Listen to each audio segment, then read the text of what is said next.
Wow, this house is cute. But can I really get in the game in this economy? I do have savings, and I am responsible-ish. I should bury it. I'm being wild. But what if I'm not being wild, though? Could I actually score a... Kick off your home buying journey with Zillow's new BuyAbility tool. It makes it easy to find out what you can afford, so you can get off the bench and onto the playing field with confidence. Check your BuyAbility, only on Zillow.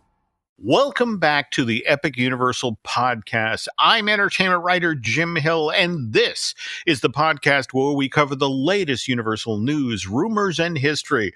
And as always, I am joined by Eric Hersey, who I want to say is one of the luckiest goddamn people on this planet.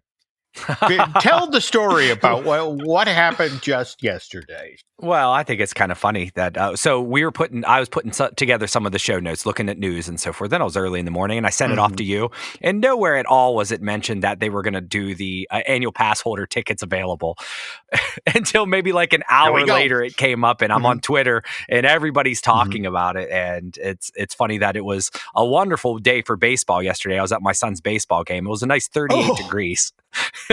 Right. And the game, we started, and I'm talking to Lauren. I'm like, hey, I think we can buy this. And we're kind of new, obviously, to the Universal game. And we haven't witnessed any of this like annual pass holder, first dibs, but they went on sale yesterday. So we get in the queue about 5:30 during this baseball game. No, I want to interrupt here just for a sec to explain. Yeah. What Eric is talking about is that annual pass holders can get in to preview, again, to visit Epic Universe. And God, this is a full month before the park officially opens on May 22nd. That's right. Yeah. And I guess I'm only familiar, and I never thought of it. We are annual pass holders. We just bought. And I never really thought of annual pass holders for anything, like previews for anything. But I'm sure they've done this for like Star Wars and other lands, right? Just to kind of test things in. They've gone through their team members, and now it's team members and family and friends. And I believe there was like a media preview. There was. And we didn't make the list. I'm not that I'm bitter. All right. I'm just saying we didn't make the list. Right. All right. Jim, you got to get on TikTok and start doing some silly dances. There we go. And we'll get you there. Anyway, please continue. Well, so we're sitting there and we get in this queue, and it just looks like it's a little roller coaster, and it doesn't seem like it's moving at all. But then it starts slowly. It says more than an hour. And I went on Twitter and was looking, and there was people saying, anywhere from 3 to 4 hours and so forth. And I think you and Lauren just were finishing up recording. I walk in the room frantic because I'm on the screen, and I'm like, what do I do, Lauren? What do I do? Because I didn't really look too much into it, but sure enough, we were able to get ourselves annual pass and it turns out it's the first day of it. It's April 17th. Man, you are again. And more to the point, the fact that you guys were already going down anyway, right? And the fact that that's the funny part. The fact that this opportunity fell in your lap, and again, but at the same time, because we are so clueless. I mean, we do this show, but the fact that you and I both had that same press release come in, and it didn't register like, Eric and the family can take advantage of this. Right. Well, the good news is for everybody is that it looks like there are a lot of tickets out there. I have no idea what capacity. They're not really giving us a lot of information, but it goes from April 17th through May 8th. So it looks like there's going to be that gap between like the 9th and the 22nd that maybe they're just doing final touches or who knows. But essentially it's 11. We get to go from 11 a.m. to 9 p.m. So I think that's pretty awesome. We're going to get to see it at night. That's really exciting. Cool. Wow. 10 hours in that park. Oh my God. I know. And Jim, this is the thing is, I was actively avoiding spoilers. I mean, Twitter wouldn't, we talk about it a little later, but they took off the media policy. You can take pictures now and it's out there. There's everybody that's already done their ride throughs and their previews. And I've actively said, I'm not going to do it. But by the time we talk again, I will be able to really do it all. So looking forward, and I'm just going to tell you right up front, given that the Hersey family is basically a demographic research group with feet. You got the late teen, you got the mid-teen, you got the kid. Is Grandma coming? She sure is. She sure is. Beautiful. Oh, That- I can't. All right, just let the family know at some point in the future you're all sitting down in front of microphones because I want the full spectrum of the experience here. But Yeah, I don't do cannot trip wait. reports, Jim, but when we come back, we might have to have an Epic, and Eric went to Epics, I agree. I will say this much. Again, I've been trying to be good and not, look at Epic Universal stuff. I have to say, though, that a couple of things got by me accidentally. I mean, for example, there is a ride through or a partial ride through of the Dark Universe, the e-ticket over there. Yeah. And again, you're looking at it on your phone, so it's teeny tiny. But I will say it appears to be a festival of misdirection, as in and when you're on that ride, it's like, okay, so is this projection? Is this an AA figure? Is this a mechanical prop? You're moving so quickly, and they keep changing the trick at each turn in the trail that it's one of those rides where you're going to have to go back 2 and 3 times just to go, what did I see? And how did they do that? Me, I'm always kind of clinching. I'm almost like, what kind of jump scare is it? So I almost appreciate it the next time around because I'm always like real tense the first time. And next I'm like, oh, I know this is going to be this. And all right. And the other thing that showed up online, and I have to say, just like the rest of America, I have fallen in love with Dart, the little robot dragon from the Isle of Berk. And again, what kills me is inside that very cute little dragon is the iRobot dog, which police units all over the country are using in hostage situations. I mean, that's the thing they send in to investigate. All right, where is the perpetrator? Can we shoot him from here? And it's like, but no, this is a cute little dragon that's doing this, and it's adorable. Oh my god! The dragons, a couple of the pictures of the dragons have slipped by just briefly. Now, granted, I'm real quick with the flip, like I move up real quick. Same here. Same here. But some of them, you couldn't help but to be like, wow, what they're doing there. So, Jim, you let me know how much you want to be involved because believe me, I have a FaceTime and we can be like, all right, Jim, you're going on. You're walking through a portal with us. Okay, I could maybe do that. I mean, again, I'm the terrible guy who, to this day, Nancy brings this up. We were, I want to say, we went to one of those midnight events, when they would sell the Harry Potter books. Yeah. And, we are literally standing in line. We got there at 10 o'clock. We waited at stroke of midnight and get in line to buy your book. And as I'm walking out, I open the back of the book and read the end. And she's like, no, what do you, it's like, well, no, I'm a constructionist. I mean, I will still appreciate the story. I just want to know what happens. And that's classic, and I knew that about you, Jim. But at the end of the day, I avoided all the spoilers. But by the next time we talk, I'll be able to go all in. Cool. Okay. So, but again, I just wanted to talk about this at the top of the show because I'm just so happy for you and Lauren and the kids that you're getting in early, and I cannot wait to get your take on Epic Universe. So, all right. There's other news, folks, and so I guess we'd best get to that. But before we do that, we have to acknowledge our sponsor, which is Be Our Guest Vacations. And are you planning your next adventure? Like to say a theme park that's opening on May 22nd? Well, let the experts at Be Our Guest Vacations take care of the details. As a platinum level earmarked travel agency, they provide top-tier concierge services for trips to Universal Orlando, Universal Hollywood, Disney parks, cruises, and more. Get started today at beourguestvacations.com and be sure to mention that the Epic Universal podcast sent you. Okay, so, you touched on this a little bit a moment ago, but big news coming out of Epic Universe that we're now, if you want, you don't have to avert your eyes, right? Right. The photo ban was lifted, and I know we definitely talked about that, and anybody that's listening to us is probably following accounts to know that the photo ban is officially lifted. So that I mean, if you want to pretend you're going there, there are a lot of people that are covering that right now. So that they are.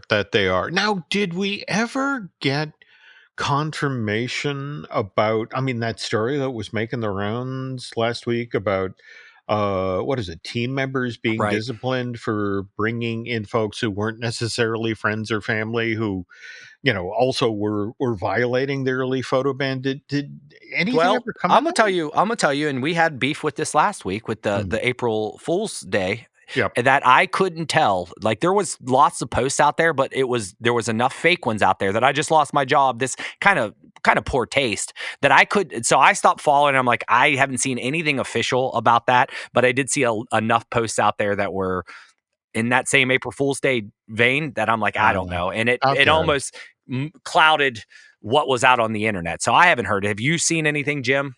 That's the weird part of it is, again, I've been trying to be very good about not abusing friends or the trust of friends who Right. work at Universal, that sort of thing. So that's the thing. During the previews, I didn't want to be that guy. Yeah. So I guess I was kind of waiting till things cooled down because it seemed a trifle insensitive to reach out to friends of the company. Hey, anybody got fired? Yeah, right. But 10 days passed, and maybe there's a polite way to, do you know anybody who's looking for new career opportunities? I don't know what the proper way to phrase this is. Well, I think it's how many applicants are going down to SeaWorld or Legoland, Well, right? there we go. Let's see. There we go. Or on the other hand, if they're getting on a plane and flying over to the UK, which brings us to our next news item. Well, this was the other story, Jim, that came out as soon as, and I'm happy. I'm very happy that this came out before we recorded. Normally, it's the day after something new comes in, and we're like, oh, well, we'll cover it on the next show. But Universal is building in the UK a brand new theme park, and it was actually officially announced. And we talked about this for probably the last year, on and off. There were little nibblings and so forth, but it was actually announced. So. Yep. Jim, where is this theme park going to be? Well, it's in Bedford, England, an area actually known as the Midlands.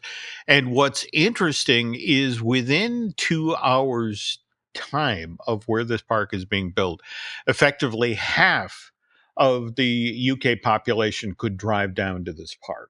So, I mean, it's centrally located.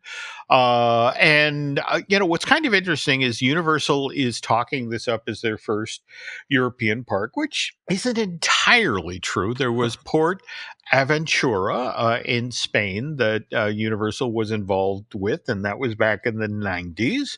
But again, well, in that situation, that was more a project that the Busch Gardens folks started and then stepped away from, and Universal kind of swept in because they were looking at Disney build their park in Paris and said, we want to be in this market as well. But this is their first from the ground up a European park. Now, mind you, going to take a while. They break ground next year? It's not coming out until 2031, they said, right? There we go. So that's a while. I mean, it is a while. But it comes faster than you think, because I think like Epic was, how long did it take to build Epic? 4 or 5 years? Dear. Well, now remember, Epic definitely got tripped up by COVID. Right. There were months and months when nothing was going on at the work site. They'd effectively cleared. And interestingly enough, if we hadn't been dealing with a pandemic, we'd be in year 2 of Epic Universe at this point. Wow. But yeah, that and in fact, I was talking with Mr. Schul earlier today, and he very insistent that a theme park is 5 years. Especially if you're doing a green field, you're not taking a pre-existing facility and turning that into a theme park. And what's interesting is this is kind of an industrial area. Another little bend on the story is that where Epic Universe got built is where Lockheed used to blow stuff up. So before even Universal could build this amazing new park, they had to go in and do some super fundy kind of things, get rid of the toxic waste. Sure. So supposedly there's a certain amount of this. This is an area that's been industrial for centuries, Eric. So, the cleanup is going to be a little involved. But again, that's 5 years. So Right. everybody set your watch for 2031, and hopefully we'll Hey, still be listen, here to talk we got about a it. new theme park to play in There that, we you go. know, There they'll we go. get us ready to start saving so that way we can make a trip across the Absolutely. pond. Well, did you Absolutely. see, I know there's a lot to, I mean, it's supposed to do real good for the economy, over 64 billion. That's going to happen. They're thinking 8.5 million visitors in its first year and like 28,000 jobs. But did you see that this has been what's really fun, I think, on Twitter is a lot of people are taking the map and doing overlays and trying to project and predict what lands are there. So I grabbed a sample one, but everybody has one out there. Have you heard? I mean, I know there are a couple rumblings, but have you heard of like what kind of themed lands are going to be in this UK park? Well, what's interesting is I from friends involved. What's interesting is what chunks of Epic and what chunks of Universal Beijing Okay. are coming to this park. And my understanding, the Jurassic World attraction that everybody loses their mind over at the Beijing park is in the rotation for this thing. Also, evidently, the supersized version of Minions Land, Despicable Me, that sort of thing. This is definitely coming. After that, it gets a little interesting. Remember, the thing about concept art is Right. it's supposed to be vague. In fact, I want to say Len and I just talked about this in a recent Disney Dish. To the effect of concept art is all about selling the sizzle, not the steak. I mean, don't get me wrong. The other thing that's interesting about this is, remember, this is a park that was put into development by and by the way, they've been working on this project for 10 years. All right, just so people understand that. And so when Mark Woodbury became the new head of Universal Parks and Resorts, remember, we've talked about Mark. Mark believes that Universal already has lovely IP and doesn't have to necessarily license other people's stuff. But that said, even on the image you're sharing here, we have a certain secret agent. Yeah, there's it's on everybody's, and everybody's talking about there's a possible James Bond, right? Yep. And everybody's going, but there's also what I thought was weird was like a water world. There's like a giant show in the back, very top of the map. There's a giant like body of water.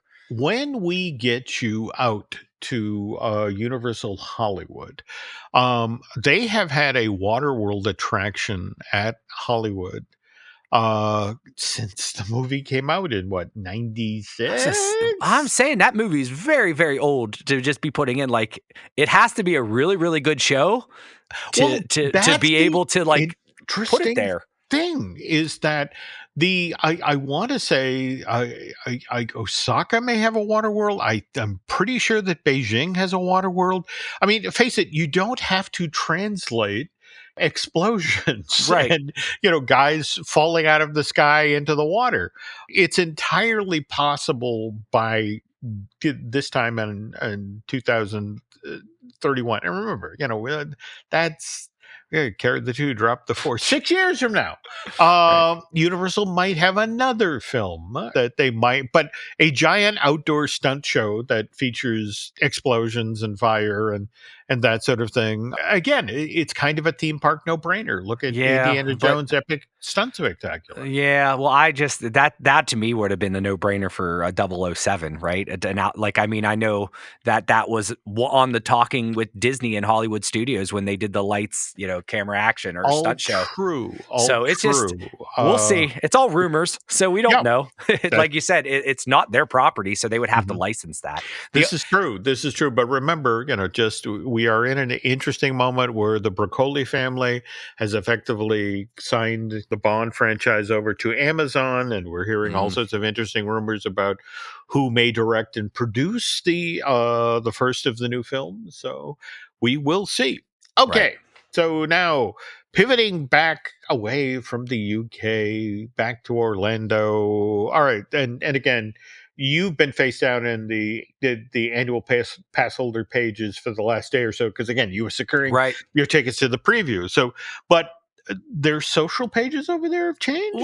Well, I just thought it was interesting. It's a quick hitter. It's that Universal made an announcement. They must have had a Facebook annual pass holder group, and I don't know how frequently you join these groups. They're good for information. They're just almost like a Reddit, but on Facebook. But they shut the official ones down, and they're now creating new official Instagram and Facebook pages specifically for annual pass holders. So for those, this is more like a public service announcement for those who are going to miss out on the group. Go over and like their pages. I think it could very well be helpful. It could tell you hours and so forth. But for the most part, it's probably just going to be, the hype machine, just like any other one. But they shut down their Facebook group. So I didn't know. Have you ever joined any of these, Jim? Are you part of any of these communities? Yeah, I'm very.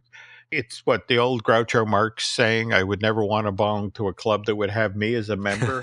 I just, that's the thing. I am literally the Neanderthal man of the internet when it comes to theme parks. I got started doing this in 97?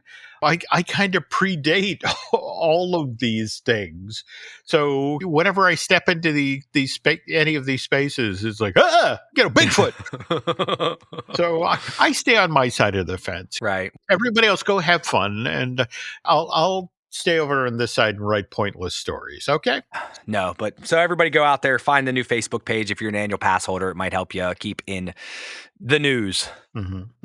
Okay. And continuing on in Orlando, specifically now moving over to Universal Studios Florida, some props showed up that people are trying to suss out whether or not they're significant, right? Right. That's what I want to talk with you about. So they're added to the film vault, and you can see it's like a Slimer prop, and it's just basically in the store, and it's just promoting, buying some Ghostbusters gear. But they're proton packs, ghost traps, and signage basically to Halloween Horror Nights. But is this a tease that there's going to be a big Ghostbuster presence to Halloween Horror Nights? Is there more Ghostbusters in our future? I know we talked about it last week or the week before that, the whole Rip Ride Rocket, there's theories going around that could be a Ghostbuster ride stuff. What do you think? Are they hot on Ghostbusters again? Well, I mean, face it, they did have the maze last year that keyed off of the most recent modern era Ghostbuster movie with the ice demon. Yeah. I mean, look, Ghostbusters is a wonderful IP, especially for Halloween Horror Night, especially if you're bringing young kids with you to enjoy this after hours hard ticket. If they do in fact have another maze coming, this is a smart play, smart tease. I just don't know if there's appetite out there for another Ghostbusters attraction. I mean, even the original show with all of its wonderful, huge scale use of Pepper's ghost, after 5 or 6 minutes into the show, it's like, oh yeah, it's going to be Pepper's ghost again. So I don't know. If we're saying news or not, this is a not. We don't really think there's much. It's just literally selling Ghostbuster gear, right? They're like, hey, here's a cool, come look at Slimer and then buy this merchandise underneath, right? Okay, and what I love though in this photo of the Slimer display is the Universal team member in the background sort of eyeballing the cameraman like, all right, behave yourself. Don't make too much of this. Right. So, all right. And speaking of not to make too much of this, I mean, I know I promised a 2-part series on the Mardi Gras de Mexico, and it turned into a 3-part. But when we get back from this break, we will wrap that story up, and we will talk about how that led to the permanent effects things that you encounter now when you're on the Universal Tram Tour. But first, this. Sergeant and Mr. Smith, you're gonna love this house. Bunk beds in a closet? There's no field manual for finding the right home. But when you do, USAA Homeowners Insurance can help protect it the right way. Restrictions apply. Switch to Verizon Business and get more from your internet without paying more for your internet. Get LTE Business Internet starting at $39 a month when paired with select business mobile plans. That's unlimited data, and with it, unlimited possibilities. Start saving today with Verizon Business, ranked #1 in small business internet customer satisfaction by J.D. Power. Starting price for 25 megabits per second LTE internet plan with smartphone plan savings, plus taxes, fees, and economic adjustment charge. Terms apply. For J.D. Power 2024 award information, visit jdpower.com/awards. I think you're on mute. Workday starting to sound the same? I think you're on mute. Find something that sounds better for your career on LinkedIn. With LinkedIn Job Collections, you can browse curated collections by relevant industries and benefits, like flex PTO or hybrid workplaces, so you can find the right job for you. Get started at linkedin.com/jobs. Finding where you fit. LinkedIn knows how.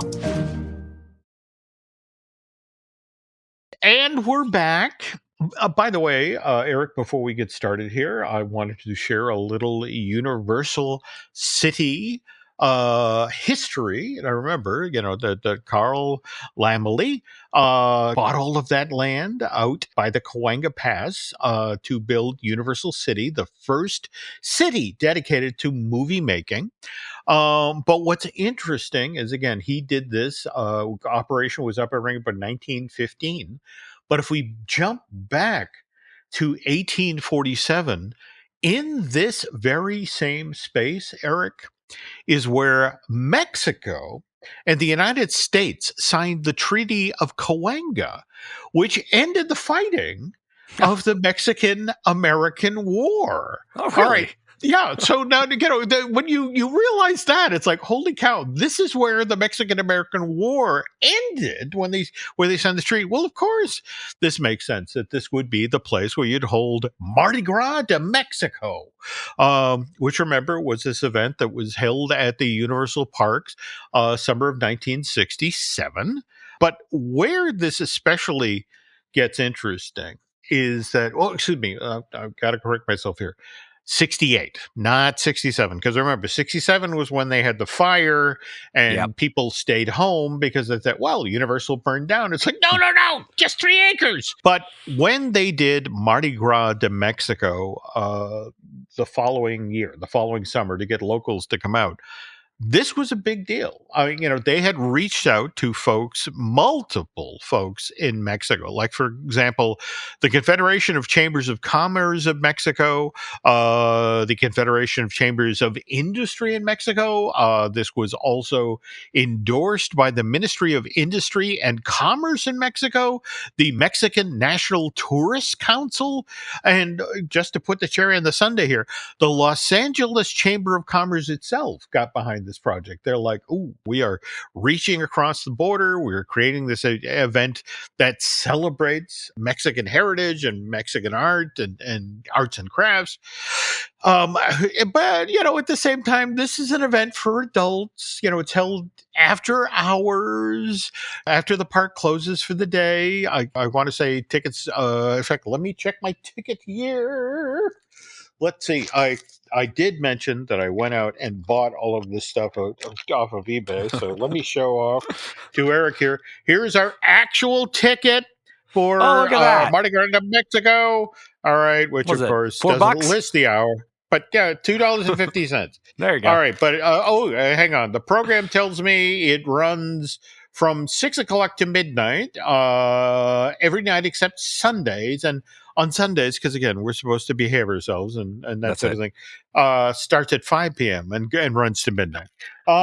Anyway, all right. So what this means is that, if you made your way to Universal, Hollywood, and then went into the Mardi Gras de Mexico, there were liquid refreshments. In fact, you could go to the Tequila A Go-Go bar. But now here's the interesting thing, Eric. Of course, there are people who came to Universal, during the day and discovered this was going on, and they had brought their children with them. And they decided, oh, let's buy tickets and let's stay on and do this. And it's just like, and the poor kids are like, I don't want to see a virgin sacrifice. Right. You know, what are we going to do? And so what they ended up doing is the visitor village that we described on last week's show.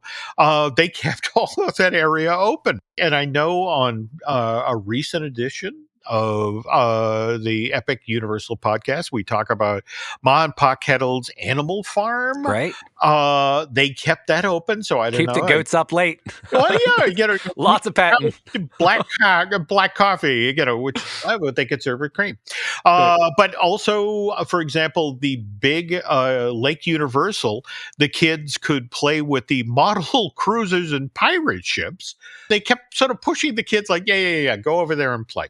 But it's important to stress here that this thing was hugely successful. In fact, the Mardi Gras de Mexico, originally slated to run July 19th through September 2nd, actually extended its run by a full 2 weeks. Oh. And what's fascinating is if you dig into Los Angeles magazines and newspapers of the period, Universal had a photographer there that anytime a celebrity showed up at Mardi Gras de Mexico, they got the sombrero thrown on their head. They were forced to wear a serape, and their picture went in the paper. But the other thing that Universal learned from this was that we do a special event at night. People come out. And more to the point, we can sell 2 tickets. Mm-hmm. You know, we can sell to day guests, and then we can sell to night guests. And, you know, that we can get 2 bites of the same apple. And it's like, this was a revelation to the folks at Universal. And so they then began looking into how they could do this. Now, of course, we've talked about how the following year they brought back a modified version of Mardi Gras de Mexico. This was called Festiva Mexicana. Yeah. But more intriguing is that for the summer of 1972, I swear to God, this is a real thing, and we will have to do a full story about this at some point, Eric. But on the very same stage where during the day, Universal presented their Wild Wild West stunt show, at night, starting in the summer of 1972, they presented, and this was the professional performing company, the very same people who had done this show on Broadway, the Los Angeles premiere of Jesus Christ Superstar, Really? the Andrew Lloyd Webber show, with a full orchestra, with a full cast, with professional lighting. You know, now, mind you, I'm told that, you know, it wasn't a question of Mary Magdalene singing "I Don't Know How to Love Him" hanging out of the saloon doors. All right, you know, that evidently there was a fascinating mechanism where they could actually rotate the stage that the Wild Wild West show was presented, and toward the back was a professional stage, and that's what they did Jesus Christ Superstar on. And this was 72, so this is before even the movie came out. The movie came out, I think, at 73, so this is a little precursor. There we go. Wow, Yeah. cool. So, but anyway, it was all on the back of Mardi Gras de Mexico, and then Jesus Christ Superstar that made Universal think, what else can we do to get people to come here after hours? And you mentioned 1973 with the being the year that the movie of Jesus Christ Superstar came out. What was also interesting about 1973 is that was the very first year over in Buena Park that Knott's Berry Farm held its first Halloween event. Oh. And that's where we got Haunt. And Universal, which obviously, you know, we talked on the earlier show how Universal got the idea for Mardi Gras de Mexico because Disney had done its Mexico tribute in 63. They decided they would do their own Halloween hard ticket after hours thing starting in 86. And that's where we got Horror Night. So, but I do want to share one interesting little side note in regard to Mardi Gras de Mexico.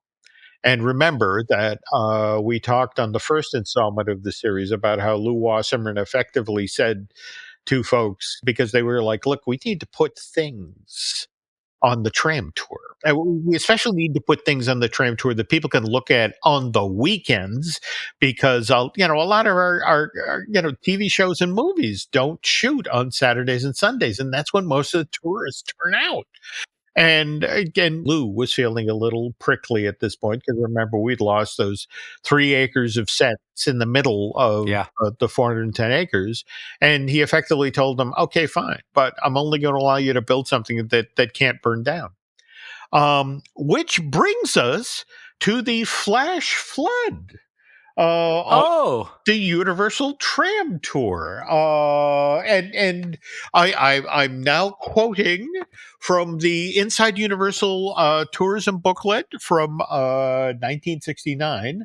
And here's the thing: because they were doing the Mardi Gras de Mexico, and they were already, it's like, all right, well, we'll do a flash flood. We'll do a thing where every 4 minutes, what is it that they have 10,000 gallons of water race down a street, a 200-foot long street, and then come roaring up to the tram tour, which is parked on this bridge. And by the way, there are 5 cars on each tram tour, Eric. And if you don't want to get wet, don't sit in the third car, because that's the one. Okay. Bridging. Not only that, but back in the day, they also used to have a tree that almost fell over on you. But here's the thing: it was just because they were building it the same summer that Mardi Gras de Mexico was happening. It's like, all right, fine, it's a Mexican village, and they're having a flash flood. But yeah, the idea was that you no longer had to, when you went on the Universal tour, you're no longer driving by exterior buildings where maybe they shot something once, or sound stages where maybe they're shooting something inside, and if we're lucky, the door will be open, we can look. Now we start to see them deliberately putting vignettes in the tram tour that every guest is guaranteed to see. In fact, that's the interesting thing. This was the model for everything that Universal did going forward with the tram tour, with these effects things. It had to reset inside of 4 minutes. Wow. Now, is this still around, Jim? Is this, I feel like I've seen this. You have seen this a lot. In fact, it's been in films. It's featured heavily in their commercials and all that. And by the way, when we get back, we will talk about on the success, on the heels of the success of the flash flood, again in the Mexico Village area of the Universal Tram Tour. What else got added to the tram tour in the 70s? But before we do that, there's this.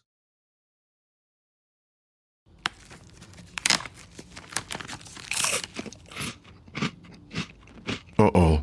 The last cookie. You can get a new box of cookies in as fast as an hour with Walmart Express Delivery.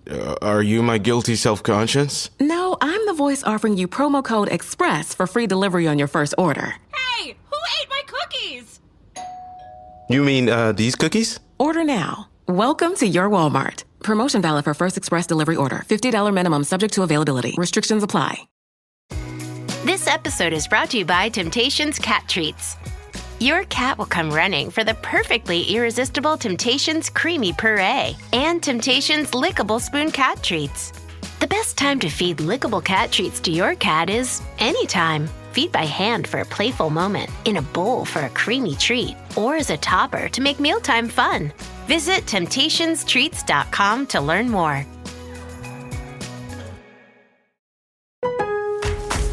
Springfest deals are still in full swing at Lowe's. Right now, get 5 bags of Stay Green Premium Color 2 cubic foot mulch for only $10. And get up to 40% off select major appliances. Plus, save up to $300 when you buy 2 or more select GE kitchen appliances of $396 or more.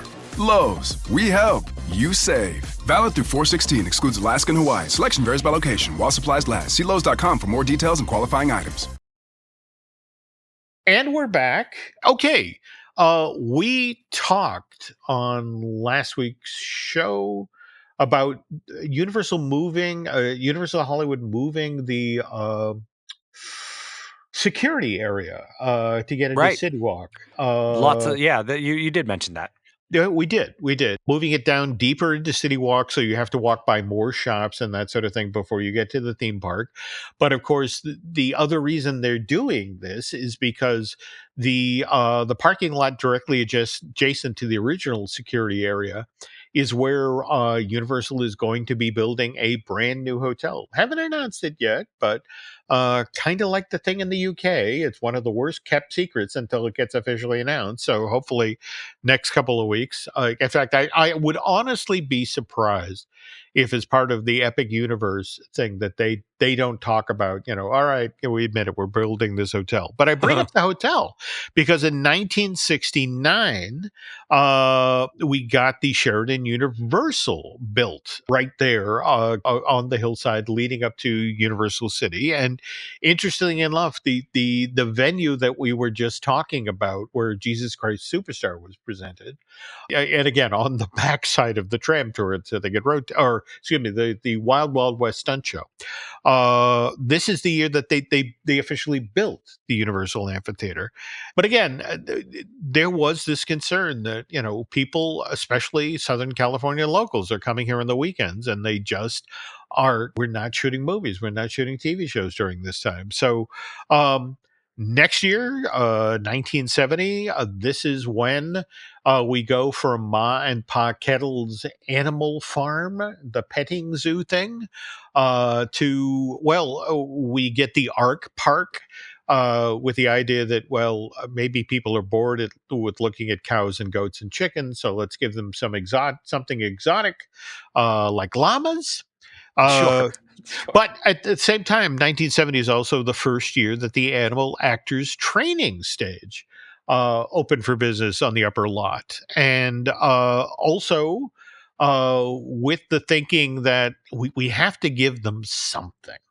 People come here and they want to see a TV show being made. So down in stage 70 on the lower lot, they created the Adam 12 attraction. And the idea was that you would go down there and they would recreate the shooting of are you familiar at all with the Adam 12 TV show from the 60s? No, Jim, I just went to Google just to type it in to figure it out. I'm glad you're going to save me on that. Okay. No, it was a police procedural in the 60s, 70s. I mean, it very much in the Jack Webb style, just the facts, ma'am, just the facts. Yeah. But what was interesting about the Adam 12 experience down on stage 70 was the idea that as you're standing there waiting to get in to see this thing, they'd start pulling people out of line, and suddenly you're in the recreation of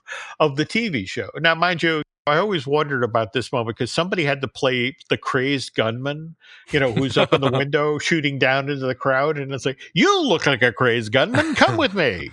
But meanwhile, as we go back to the actual tram tour, and again with the notion of we got to give people on the weekend something to look at, and there's Singapore Lake in the park, also sometimes called the Universal Ocean. And what they decided to do, because it was now years since McHale's Navy had shot down there, but it was like, okay, we used to do World War II stuff down there. This is where they set up the torpedo attack submarine thing. And the interesting thing is you'd be rolling along with the tram tour and then look out in the water and it's like, wow, that's a periscope that's now tracking us.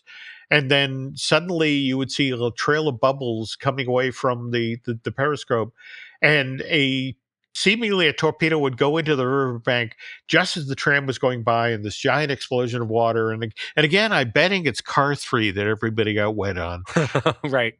So, but yeah, that again, as we continue to charge ahead here, 1972, the Universal Amphitheater, on the heels of having done so well with Jesus Christ Superstar, they now make it available for rock concerts at night. And this is when, for example, 1976, there are still people who talk about this night. It was the opening act for Steve Martin at the Universal Amphitheater was John Belushi and Dan Aykroyd as the Blues Brothers. Just think about if you could have been in the audience that wow. night. Not the ones we see in Orlando. These are the legit, the originators. the guys. But again, we're talking about 73. 73 was the strange year because now you have to understand the 10 Commandments was made by Paramount. But Universal was thinking, well, look, we opened the Ark part, so we could do something pseudo-religious. And this is when the parting of the Red Sea got added to the Universal tour. And I've seen this one too, Jim. This is the one I've seen. I'm like, this is infamous.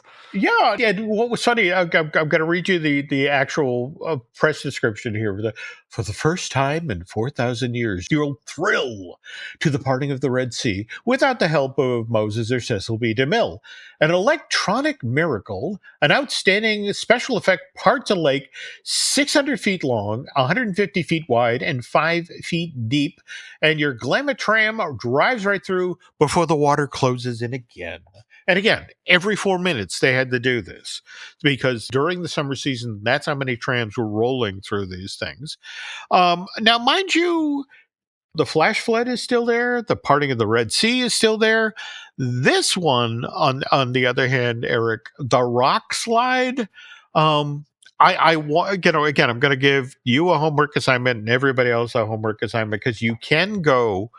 There are souvenir films that Universal used to sell during this period that a couple of people have loaded up on YouTube, and you can see footage of this, the rock slide.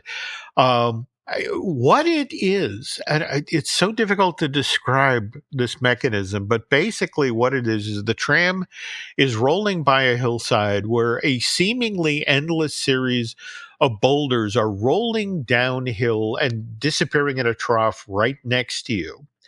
And what you don't realize is the boulders, all of the boulders rolling towards you are foam rubber.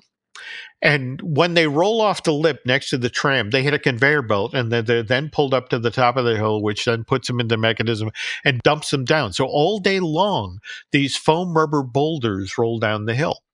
And it was evidently a lovely effect. What nobody had taken into account is you do this to foam rubber 10 hours a day, 7 days a week, it starts to fall apart. And B, that heavy Southern California dew, at night, if you were, again, not lucky enough to get on the first tram tour of the day and they fired up the boulders, you were splashed with gross foam rubber water-filled boulders rolling downhill at you. Let me guess, you did not want to be in number 3. There we go. So, but again, this is the sort of stuff they added stuff every 2 years with the notion of they needed something to hype the public. So, for example, there was the perpetually burning house. In fact, the one that really put them on the map, in fact, they put on billboards around California. April, in fact, it's so funny. We are recording on April 9th, 2025. And dear Lord, this would have been 61 years ago. April 10th, 1976 was the day that the Jaws experience opened at this park. And it's a 25-foot long mechanical shark that would come up out of, and again, this is Singapore Lake. Downside is, again, I think we talked on earlier shows about if you go to the original version, because they didn't want kids to be too frightened of the mechanical shark. So they put kind of joke teeth in its mouth. It's so weird looking. There's no other way to describe it. If you go seek out the original Jaws experience from Universal Hollywood from 1976, and you'll see the least convincing mechanical shark in the history of man. But again, every 2 years they added stuff, and that's how we wound up with the tour we have today with, mind you, much more sophisticated things like, for example, the recently updated Earthquake, the big one.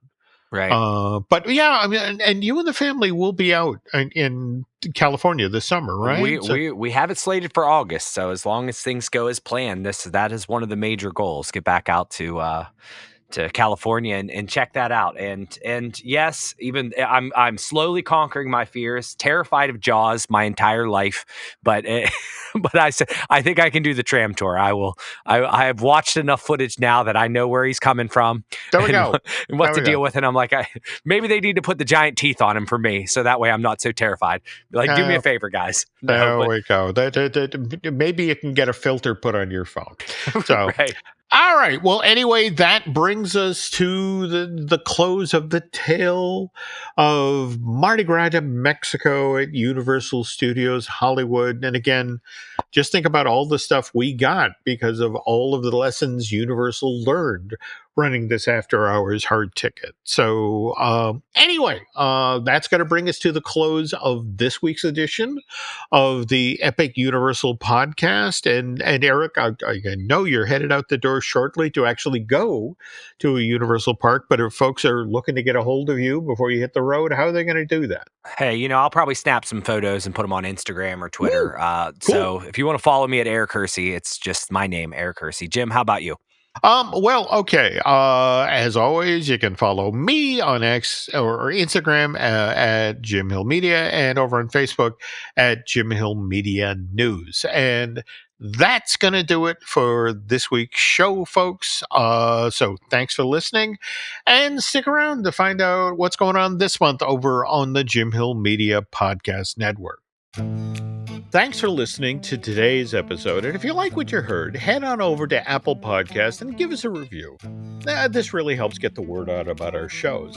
We also have some other shows on the network that you might like. Each week, we drop a brand new Disney dish with Len Testa.